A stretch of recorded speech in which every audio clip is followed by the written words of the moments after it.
इन दोनों मुल्कों की सियासत देख लो, मजहब नाल ते वोट ले जाते मजहब ਨੂੰ ਹਮੇਸ਼ਾ ਹੀ यूज़ किया गया और गलत यूज़ किया गया, कभी पॉजिटिव यूज़ किया ही नहीं। ਪੰਜਾਬੀਅਤ ਜਿਹੜੀ ਹੈ ਉਹ ਸਾਨੂੰ ਜੋੜਦੀ, ਸਾਡਾ ਰਹਿਣ ਸਹਿਣ ਸਾਡਾ ਕਲਚਰ ਡੁੱਬਦੀ ਜਾ ਰਹੀ ਹੈ। ਇਹਦੇ ਪਿੱਛੇ ਕੀ ਵਜ੍ਹਾ? ਪੰਜਾਬ ਨੂੰ ਕਿਉਂ ਵੰਡਿਆ ਗਿਆ? ਪੰਜਾਬ ਸੋਨੇ ਦੀ ਚੜਿਆ ਹੈ, ਦਰਿਆ ਤੁਹਾਡੇ ਕੋਲ ਹੈ, ਜ਼ਰਖੀਜ਼ ਜ਼ਮੀਨ ਤੁਹਾਡੇ ਕੋਲ ਹੈ। ਜਿਹੇ ਪੰਜਾਬ ਇਕੱਠਾ ਹੁੰਦਾ ਅਸੀਂ ਸੁਪਰ ਪਾਵਰ ਹੁੰਦੇ, ਦੁਨੀਆ ਦੇ ਸੁਪਰ ਪਾਵਰ। ਪੰਜਾਬੀਅਤ ਜਿਹੜੀ ਹੈ ਉਹ ਸਾਨੂੰ ਜੋੜਦੀ, ਬਿਲਕੁਲ ਠੀਕ ਹੈ। ਇੱਕ ਸਾਡੀ ਗੂੜੀ ਜੀ ਜ਼ੁਬਾਨ ਹੈ, ਠੀਕ ਹੈ। ਮਿੱਠੇ ਮਿੱਠੇ ਅਸੀਂ ਲੋਕ ਹਾਂ, ਸਵੇਰੇ ਖੇਤਾਂ ਵੱਲ ਚਲੇ ਜਾਂਦੇ ਨੇ, ਸ਼ਾਮ ਨੂੰ ਟੱਲੀਆਂ ਦੀ ਆਵਾਜ਼ ਨਾਲ ਵਾਪਸ ਆ ਜਾਂਦੇ ਨੇ। ਕੀ ਹੋਇਆ ਕਿ ਸਾਡਾ ਰਹਿਣ ਸਹਿਣ ਸਾਡਾ ਕਲਚਰ ਏਡਾ ਜ਼ਿਆਦਾ ਜਿਵੇਂ ਕਹਿੰਦੇ ਨਾ ਸਭਿਅਤਾ ਸਾਡੀ ਡੁੱਬਦੀ ਜਾ ਰਹੀ ਹੈ। ਇਹਦੇ ਪਿੱਛੇ ਕੀ ਵਜ੍ਹਾ? ਦੂਜਾ ਮਹਿੰਦਰਪਾਲ ਆਪਣੀ ਸਟੋਰੀ ਕਿੱਦਾਂ ਡਿਫਾਈਨ ਕਰੇਗਾ ਅੱਜ ਦੇ ਪੋਡਕਾਸਟ 'ਚ, ਉਹ ਮੈਂ ਤੁਹਾਡੇ ਤੇ ਛੱਡ ਰਹਿ ਗਈ ਪੰਜਾਬੀ ਦੀ ਗੱਲ, ਲੈਂਗੁਏਜ ਦੀ। ਸੋ ਸਪੈਸ਼ਲੀ ਇਸ ਪੰਜਾਬ ਦੇ ਵਿੱਚ ਮੈਂ ਗੱਲ ਕਰਾਂਗਾ, ਉਸ ਨੇ ਤਾਂ ਪੰਜਾਬੀ ਸਾਂਭੀ ਹੋਈ। ਸਾਡੇ ਲੋਕ ਹੀ ਮਾਡਰਨ ਬਹੁਤ ਜ਼ਿਆਦਾ ਹੋ ਗਏ ਨੇ, ਵੈਸਟਰਨ ਵੱਲ ਜਾ ਰਹੇ ਨੇ, ਉਹਨਾਂ ਦੇ ਕਲਚਰ ਨੂੰ ਅਡਾਪਟ ਕਰ ਰਹੇ ਨੇ। ਉਹ ਲੋਕੀ ਸਾਡਾ ਕਲਚਰ ਵੇਖਣਾ ਪਸੰਦ ਕਰਦੇ ਨੇ, ਅਸੀਂ ਉਹਨਾਂ ਦਾ ਵੇਖਣਾ ਪਸੰਦ ਕਰਦੇ ਨੇ। ਸੋ ਦੇਖਦੇ ਦੇਖਦੇ ਅਸੀਂ ਆਪਣੀ ਜ਼ੁਬਾਨ ਛੱਡਤੀ। ਤੁਸੀਂ KPK ਵਾਲੇ ਸਾਈਡ ਦੇ ਲੋਕੀ ਪਸ਼ਤੋ 'ਚ ਗੱਲ ਕਰਨਗੇ, ਸਿੰਧ ਵਾਲੇ ਪਾਸੇ ਲੋਕੀ ਸਿੰਧੀ 'ਚ ਲੱਗੇ ਰਹਿਣਗੇ, ਬਲੋਚਿਸਤਾਨ ਪਾਸੇ ਬਲੋਚੀ 'ਚ ਗੱਲ ਕਰਨਗੇ। ਸਿਰਫ ਪੰਜਾਬ ਨੂੰ ਕੀ ਮਸਲਾ ਹੈ ਕਿ ਹਰ ਬੰਦਾ ਉਰਦੂ ਬੋਲੀ ਜਾਂਦਾ ਜਾਂ ਇੰਗਲਿਸ਼ ਲਵਰ? ਠੀਕ ਹੈ, ਠੀਕ ਹੈ, ਉਰਦੂ ਸਾਡੀ ਕੌਮੀ ਜ਼ੁਬਾਨ ਹੈ, ਕੋਈ ਰਿਸਪੈਕਟਡ, ਹਾਂ ਬਹੁਤ, ਹਰ ਜ਼ੁਬਾਨ ਦੀ ਰਿਸਪੈਕਟ ਹੈ, ਪਰ ਆਪਣੀ ਪੰਜਾਬੀ ਨਾ ਛੱਡੋ, ਆਪਣੀ ਜ਼ੁਬਾਨ ਆਪਣੀ ਪਹਿਚਾਣ ਨਾ ਖੋ। ਠੀਕ ਹੈ, ਹੁਣ ਸਾਡਾ ਐਕਸ਼ਨ ਵੀ ਜਿਹੜਾ ਹੈਗਾ ਉਸ ਪੰਜਾਬ ਨਾਲ ਨਹੀਂ ਰਲਦਾ, ਪਾਕਿਸਤਾਨੀ ਸਿੱਖਾਂ ਦਾ ਲਹਿਜਾ ਜਿਹੜਾ ਸਾਡਾ। ਅਸੀਂ ਇਸ ਪੰਜਾਬ ਦੇ ਵਿੱਚ ਰਹੇ ਹਾਂ, ਲਹਿੰਦੇ ਪੰਜਾਬ ਦੇ ਵਿੱਚ ਰਹੇ ਹਾਂ, ਪਰ ਸਮਹਾਉ ਅਸੀਂ ਪੰਜਾਬੀ ਰੂਹ ਪੰਟੋੜਾ ਸਾਂਭ ਕੇ ਰੱਖਿਆ। ਆਪਣੀ ਪਗੜੀ ਉਹ ਸਾਂਭ ਕੇ ਰੱਖੀ ਪੰਜਾਬੀ। ਅੱਜ ਵੀ ਕੋਈ ਬੰਦਾ ਬਾਜ਼ਾਰ ਦੇ ਵਿੱਚ ਜਾਂਦੇ ਆ, ਉਹ ਉਰਦੂ ਹੀ ਬੋਲੇਗਾ, ਪਰ ਜਦੋਂ ਕਿਸੇ ਸਰਦਾਰ ਨੂੰ ਵੇਖੇਗਾ ਉਹ ਪੰਜਾਬੀ 'ਚ ਗੱਲ ਕਰਨਾ ਸ਼ੁਰੂ ਹੋ ਜਾਂਦਾ। ਇਹਦਾ ਮਤਲਬ ਹੈ ਐਸੋਸੀਏਟ ਵਿਦ ਦਾ, ਯੈਸ, ਸਾਡੇ ਨਾਲ ਸਿਰਫ ਨਾ ਜੁੜੋ, ਇਹ ਪੰਜਾਬ ਦੀ ਜ਼ੁਬਾਨ ਹੈ, ਸਿੱਖਾਂ ਦੀ ਜ਼ੁਬਾਨ ਨਹੀਂ ਹੈ। ਕਈ ਲੋਕੀ ਉਹਨਾਂ ਨੂੰ ਸਿੱਖਾਂ ਦੀ ਜ਼ੁਬਾਨ ਸਮਝਦੇ ਨੇ, ਕਈ ਲੋਕੀ ਪੰਜਾਬੀ ਬੋਲਦੇ ਆ, ਕਹਿੰਦੇ ਲੋ ਤੂੰ ਸਿੱਖਾਂ ਦੀ ਗੱਲ ਕਰ ਰਿਹਾ, ਸਿੱਖਾਂ ਦੀ ਜ਼ੁਬਾਨ ਬੋਲਣ ਦੇ ਆ। ਪੰਜਾਬੀ ਹੈ, ਪੰਜਾਬੀ ਤੁਸੀਂ ਵੀ ਹੈਗੇ ਹੋ, ਅਸੀਂ ਵੀ ਹੈਗੇ ਹਾਂ, ਕ੍ਰਿਸਚਨ ਵੀ ਹੈ, ਮੁਸਲਮਾਨ ਵੀ ਹੈ, ਸਾਰੇ ਜਿਹੜੇ ਪੰਜਾਬ 'ਚ ਪੈਦਾ ਹੋਇਆ ਉਹ ਪੰਜਾਬੀ ਹੈ। ਆਪਣੇ ਪੰਜਾਬ ਨੂੰ, ਆਪਣੇ ਵਿਰਸੇ ਨੂੰ, ਆਪਣੇ ਤਾਰੀਖ ਨੂੰ ਕਾਇਮ ਰੱਖਣਾ ਚਾਹੀਦਾ। ਸੋ ਇਹ ਚੀਜ਼ਾਂ ਨਹੀਂ। ਅਸੀਂ ਜਦੋਂ ਸਿੱਖ ਤਾਰੀਖ ਦੀ ਗੱਲ ਕਰਦੇ ਹਾਂ ਜਾਂ ਪੰਜਾਬ ਦੀ ਤਾਰੀਖ ਗੱਲ ਕਰਦੇ ਹਾਂ, ਸਾਨੂੰ ਬੜੇ ਜ਼ਿਆਦਾ ਸੂਰਮੇ ਨਜ਼ਰ ਆਉਂਦੇ ਨੇ, ਬੜੇ ਇਦਾਂ ਦੇ ਲੋਕ ਨਜ਼ਰ ਆਉਂਦੇ ਨੇ, ਵਾਰੀਅਰਸ ਜਿਹੜੇ ਕਹਿੰਦੇ ਨਾ ਟਰੂ ਜੰਗਜੂ ਲੋਕ। ਠੀਕ ਹੈ, ਉਹ ਕਹਿੰਦੇ ਨਾ, ਮੈਂ ਕਿਸੇ ਨੂੰ ਕਿਹਾ ਇਹ ਰਾਂਗੜ ਕੀ ਹੁੰਦੇ ਨੇ, ਉਹਨਾਂ ਨੇ ਕਿਹਾ ਰਨ ਗੜ, ਜਿਹੜਾ ਰਨ ਮੈਦਾਨ ਜੰਗ 'ਚ ਗੜ ਜਾਏ ਉਹ ਰਨ ਗੜ। ਮੈਂ ਗੱਲ ਕਰਦਾ ਕਿ ਸਾਡੇ ਪੰਜਾਬ 'ਚ ਇੱਕ ਵਾਰੀ ਮਹਾਰਾਜਾ ਰਣਜੀਤ ਸਿੰਘ ਦਾ ਅਸੀਂ ਮੁਜੱਸਮਾ ਲਾਇਆ ਇੱਧਰ ਸ਼ਾਹੀ ਕਿਲੇ ਦੇ ਵਿੱਚ, ਕੁਝ ਲੋਕਾਂ ਨੂੰ ਤੋੜਨ ਦੀ ਕੋਸ਼ਿਸ਼ ਕੀਤੀ।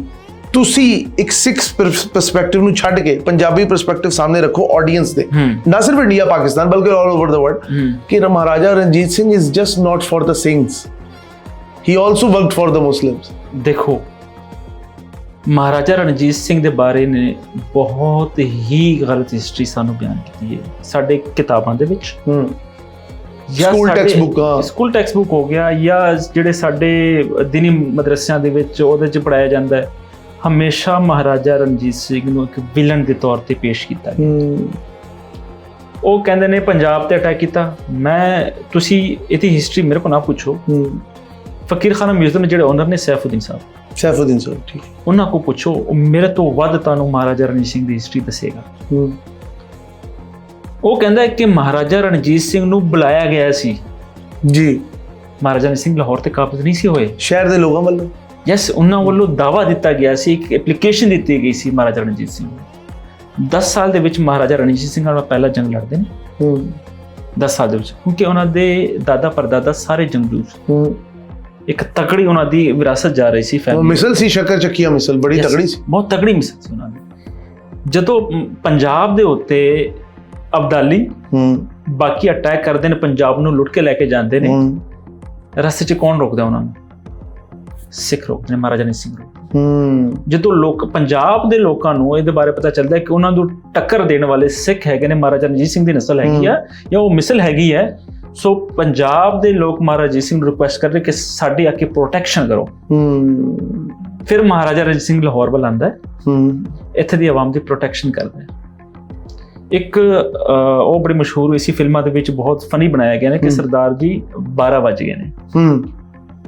ਇੱਕ 12 ਵਜੇ ਦੇ ਪਿੱਛੇ ਬਹੁਤ ਵੱਡੀ ਸਟੋਰੀ ਹੈ, ਬਹੁਤ ਵੱਡੀ। ਉਸ ਜ਼ਮਾਨੇ ਦੇ ਵਿੱਚ ਜਿਨ੍ਹਾਂ ਲੋਕਾਂ ਦੀ ਕੁੜੀਆਂ ਚੱਕੇ ਜਾਂਦੇ ਸਨ, ਲੈ ਕੇ ਜਾਂਦੇ ਸਨ, ਉਹ ਬਾਦਸ਼ਾਹ ਜਿਹੜੇ ਪੰਜਾਬ ਤੇ ਅਟੈਕ ਕਰਦੇ ਸੀਗੇ, ਉਹਨਾਂ ਦੀ ਇੱਜ਼ਤਾਂ ਬਚਾਈਆਂ ਮਹਾਰਾਜਾ ਰਣਜੀਤ ਸਿੰਘ ਨੇ। ਠੀਕ ਹੈ, ਹਿੰਦੂ ਦੌਰ ਸੀ, ਜਿਹੜੇ ਹੁਣ ਕੁੜੀ ਉਹਨਾਂ ਦੀ ਜਿਹੜੀ ਬਦਨਾਮ ਹੋ ਜਾਂਦੀ ਸੀ ਨਾ, ਉਹਨਾਂ ਨੂੰ ਕੋਈ ਐਕਸੈਪਟ ਨਹੀਂ ਸੀ ਕਰਦਾ। ਜ਼ਾਹਿਰ ਜੀ ਗੱਲ ਹੈ, ਮਾਸ਼ਰਾ ਦਿੰਦੇ ਸੀਗੇ ਜਾਂ ਰਹਿ ਜਾਂਦੇ ਸੀ ਬਗੈਰ ਵਿਆਹ ਤੋਂ। ਮਹਾਰਾਜਾ ਰਣਜੀਤ ਸਿੰਘ ਨੇ ਇੱਕ ਪਲਾਨ ਬਣਾਇਆ ਕਿ ਅਸੀਂ ਕੁੜੀਆਂ ਨੂੰ ਬਾਹਿਫਾਜ਼ਤ ਵੀ ਲੈ ਕੇ ਆਈਏ, ਉਹਨਾਂ ਦਾ ਨਾਮ ਵੀ ਅੱਗੇ ਕਿਸੇ ਨੂੰ ਨਾ ਪਤਾ ਹੋਵੇ ਤੇ ਅਸੀਂ ਉਹਨਾਂ ਨੂੰ ਸੇਫ ਵੀ ਕਰੀਏ। ਕਿਵੇਂ ਕਰਾਂਗੇ? ਉਹਨਾਂ ਨੇ ਇੱਕ ਪਲਾਨ ਬਣਾਇਆ, ਰਾਤੀ 12 ਵਜੇ ਦਾ ਪਲਾਨ, ਕਿ ਅਸੀਂ ਦੁਸ਼ਮਣ ਤੇ ਅਟੈਕ ਕਰਾਂਗੇ ਰਾਤੀ 12 ਵਜੇ। ਜਾਂ ਤੇ ਉਹ ਨਸ਼ੇ ਦੇ ਵਿੱਚ ਹੋਣਗੇ ਜਾਂ ਨੀਂਦ ਦੇ ਵਿੱਚ ਹੋਣਗੇ, ਉਹ ਜਿਹਨੂੰ ਉਰਦੂ 'ਚ ਸ਼ਬ ਖੂਨ ਮਾਰਨਾ ਕਹਿੰਦੇ। ਹਾਂ, ਉਹਦੀ ਸਾਇਲੈਂਟ ਅਟੈਕ। ਕਿ ਉਸ ਟਾਈਮ ਸਿੱਖਾਂ ਦੀ ਫੌਜ ਬਹੁਤ ਘੱਟ ਸੀਗੀ, ਇਹਨਾਂ ਦੀ ਸਟਰੈਂਥ ਬਹੁਤ ਜ਼ਿਆਦਾ ਨਹੀਂ ਸੀ। ਉਹ ਬਾਅਦ ਦੇ ਵਿੱਚ ਮਹਾਰਾਜਾ ਰਣਜੀਤ ਸਿੰਘ ਨੇ ਬਹੁਤ ਫੜੀ, ਉਹਦੇ ਵਿੱਚ 90% ਤੇ ਮੁਸਲਮਾਨ ਸਨ। ਠੀਕ ਹੈ, ਬਾਕੀ ਧਰਮਾਂ ਦੇ ਵੀ ਹੈਗੇ ਲੋਕ ਸਨ, ਲੇਕਿਨ ਸ਼ੁਰੂ ਦੇ ਵਿੱਚ ਮਹਾਰਾਜਾ ਰਣਜੀਤ ਸਿੰਘ ਦੀ ਫੌਜ ਇੰਨੀ ਵੱਡੀ ਨਹੀਂ ਸੀ, ਸਟਰੈਂਥ ਬਹੁਤ ਜ਼ਿਆਦਾ ਨਹੀਂ ਸੀ। ਇਸ ਕਰਕੇ ਇਸ ਤਰ੍ਹਾਂ ਦਾ ਪਲਾਨ ਕੀਤਾ ਗਿਆ ਤਾਂ ਕਿ ਸਾਡਾ ਵੀ ਨੁਕਸਾਨ ਘੱਟ ਹੋਵੇ ਤੇ ਅਸੀਂ ਲੋਕਾਂ ਦੀ ਕੁੜੀਆਂ ਦੀ ਇੱਜ਼ਤਾਂ ਵੀ ਬਚਾ ਸਕੀਏ। ਰਾਤੀ 12 ਵਜੇ ਜਿਨ੍ਹਾਂ ਨੇ ਕੁੜੀਆਂ ਚੱਕ ਕੇ ਲੈ ਕੇ ਜਾਂਦੇ ਸੀ ਉਹਨਾਂ ਤੇ ਅਟੈਕ ਕਰਦਾ ਤੇ ਇਹ ਕੁੜੀਆਂ ਨੂੰ ਬਾਹਿਫਾਜ਼ਤ ਆਪਣੇ ਘਰਾਂ ਤੱਕ ਰਾਤ ਦੇ ਹਨੇਰੇ ਵਿੱਚ, ਤਾਂ ਕਿ ਨਾਲ ਦੇ ਘਰ ਦੇ ਨੂੰ ਪਤਾ ਨਾ ਲੱਗੇ ਕਿ ਇਹਨਾਂ ਦੀ ਕੁੜੀ ਵਾਪਸ ਆ ਗਈ ਹੈ ਜਾਂ ਇਹਨਾਂ ਦੀ ਕੁੜੀ ਚੱਕ ਕੇ ਲੈ ਕੇ ਗਈ ਸੀ। ਬੜੀ ਬਾਤ। ਜਿਨ੍ਹਾਂ ਦੀ ਕੁੜੀ ਚੱਕ ਕੇ ਲੈ ਕੇ ਜਾਂਦੇ ਸੀਗੇ, ਉਹ ਸਿਰਫ ਇੱਕ ਕੋਡ ਵਰਡ ਯੂਜ਼ ਕਰਦਾ ਸੀ। ਜਿੱਥੇ ਉਹਨੂੰ ਸਰਦਾਰ ਮਿਲਦੇ ਸੀ ਨਾ, ਇਹ ਨਹੀਂ ਕਹਿੰਦੇ ਕਿ ਮੇਰੀ ਕੁੜੀ ਚੱਕ ਕੇ ਲੈ ਗਏ ਨੇ, ਉਹ ਕਹਿੰਦੇ ਸੀ ਕਿ ਸਰਦਾਰ ਜੀ 12 ਵਜ ਗਏ ਨੇ। ਅਗਲੇ ਸਮਝ ਜਾਂਦੇ ਸੀ ਕਿ ਇਹਨਾਂ ਨੂੰ ਕਿ ਜੀ ਹੋ ਗਿਆ ਸੈਟਲ ਡਾਊਨ। ਹਾਂ, ਤੇ ਹੁਣ ਜਿਹੜਾ ਬੰਦਾ ਲੜਨ ਵਾਸਤੇ ਜਾਂਦਾ ਹੈ, ਉਹ ਹੱਸੀ ਮਜ਼ਾਕ ਤੇ ਨਹੀਂ ਨਾ ਕਰੇਗਾ, ਉਹ ਕੋਈ ਗੁੱਸਾ ਹੋ ਜਾਂਦਾ ਕਿ ਸਰਦਾਰ ਜੀ 12 ਵਜ ਗਏ। ਤੋਂ ਜ਼ਾਹਿਰੀ ਗੱਲ ਹੈ, ਜਿਨ੍ਹਾਂ ਨੇ ਲੜਨਾ ਉਹਨਾਂ ਤੋਂ ਗੁੱਸੇ 'ਚ ਆਉਣਾ।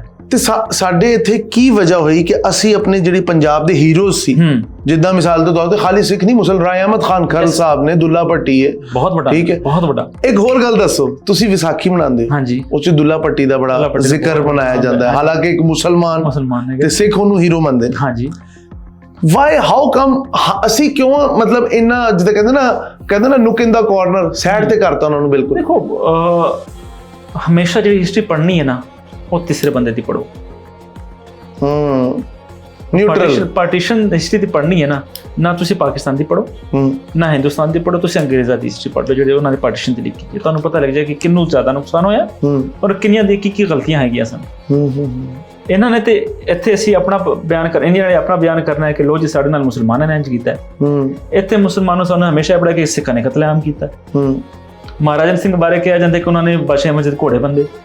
ਇਸ ਗੱਲ ਦੀ ਜ਼ਰਾ ਤਨਸੀਖ ਕਰੋ ਕਿ ਇੱਕ ਤਾਰੀਖ 'ਚ ਬਕਾਇਦਾ ਮਤਲਬ ਜਿਹਨੇ ਵੀ ਲਿਖੀ ਹੈ, ਅੱਲਾ ਜਾਣੇ। ਦੇਖੋ, ਹਮੇਸ਼ਾ ਹੀ ਅਗਰ ਇਨ ਦੋਨਾਂ ਮੁਲਕਾਂ ਦੀ ਸਿਆਸਤ ਦੇਖ ਲਓ, ਮਜ਼ਹਬ ਨਾਲ ਤੇ ਵੋਟ ਲਏ ਜਾਂਦੇ ਨੇ। ਮਜ਼ਹਬ ਨੂੰ ਹਮੇਸ਼ਾ ਹੀ ਯੂਜ਼ ਕੀਤਾ ਗਿਆ ਔਰ ਗਲਤ ਯੂਜ਼ ਕੀਤਾ ਗਿਆ, ਕਦੀ ਪੋਜ਼ਿਟਿਵ ਤੇ ਯੂਜ਼ ਕੀਤਾ ਹੀ ਨਹੀਂ।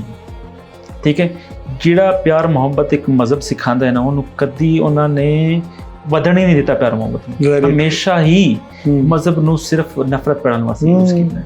ਠੀਕ ਹੈ, ਤੇ ਜੇ ਕਿਸੇ ਨੂੰ ਤੁਸੀਂ ਖਤਮ ਕਰਨਾ ਹੈ ਨਾ, ਉਹ ਸਿਰਫ ਤੁਹਾਡਾ ਕੋਈ ਆਖਰੀ ਕਾਰਡ ਹੁੰਦਾ, ਮਜ਼ਹਬੀ ਕਾਰਡ ਹੁੰਦਾ, ਉਹ ਤੁਸੀਂ ਪਲੇ ਕਰਦੇ। ਠੀਕ ਹੈ, ਸੋ ਕੋੜੇ ਕਿਵੇਂ ਬਣ ਸਕਦੇ? ਇੱਕ ਗੱਲ ਹੈਗੀ ਕਿ ਕੋੜੇ ਹਮੇਸ਼ਾ ਪੱਕੀ ਥਾਂ ਤੇ ਨਹੀਂ ਰਹਿ ਸਕਦੇ। ਤੇ ਹੁਣ ਉਹ ਪੱਥਰ ਮੁਗਲਾਂ ਦੇ ਜ਼ਮਾਨੇ ਦਾ ਲੱਗਿਆ, ਮਹਾਰਾਜਾ ਰਣਜੀਤ ਸਿੰਘ ਮੁਗਲਾਂ ਤੋਂ ਕਿੰਨੇ ਦੇਰ ਬਾਅਦ ਆਉਂਦਾ ਹੈ, ਕੋਈ 2-3 ਸਾਲ ਦਾ 100 ਸਾਲ ਦਾ ਅਰਸਾ ਬੰਦਾ ਫਰਕ ਹੈ। ਤੇ ਉਹੀ ਪੱਥਰ ਅੱਜ ਵੀ ਮੁਗਲਾਂ ਦੇ ਦੌਰ ਦਾ ਅੱਜ ਵੀ ਬਾਦਸ਼ਾਹੀ ਮਸਜਿਦ ਲੱਗਿਆ। ਫਿਰ ਤੁਸੀਂ ਸੈਫੁਦੀਨ ਸਾਹਿਬ ਕੋ ਦੇਖੋ, ਜਿਹੜੇ ਮਹਾਰਾਜਾ ਰਣਜੀਤ ਸਿੰਘ ਦੇ ਹੁਕਮਨਾਮੇ ਨੇ, ਜਿਨ੍ਹਾਂ ਉਹਨਾਂ ਨੇ ਫੰਡ ਜਾਰੀ ਕੀਤਾ, ਸਭ ਤੋਂ ਵੱਧ ਜਿਹੜਾ ਫੰਡ ਹੈ ਮਸਜਿਦਾਂ ਵਾਸਤੇ ਉਹਨਾਂ ਨੇ ਜਾਰੀ ਕੀਤਾ ਹੈ। ਇਸ ਲਾਹੌਰ ਦੇ ਵਿੱਚ, ਅੰਦਰੂਨ ਲਾਹੌਰ ਦੇ ਵਿੱਚ ਇੱਕ ਮਸਜਿਦ ਸੁਨਹਿਰੀ ਮਸਜਿਦ ਕਿਹਾ ਜਾਂਦਾ। ਉਹਦੇ ਤੇ ਸੁਨਹਿਰੀ ਮਸਜਿਦ ਕਿਉਂ ਕਿਹਾ ਜਾਂਦਾ? ਉਹਦੇ ਤੇ ਸੋਨਾ ਚੜਾਇਆ ਸੀ, ਉਹ ਮਹਾਰਾਜਾ ਰਣਜੀਤ ਸਿੰਘ ਨੇ ਚੜਾਇਆ ਸੀ। ਅੱਛਾ,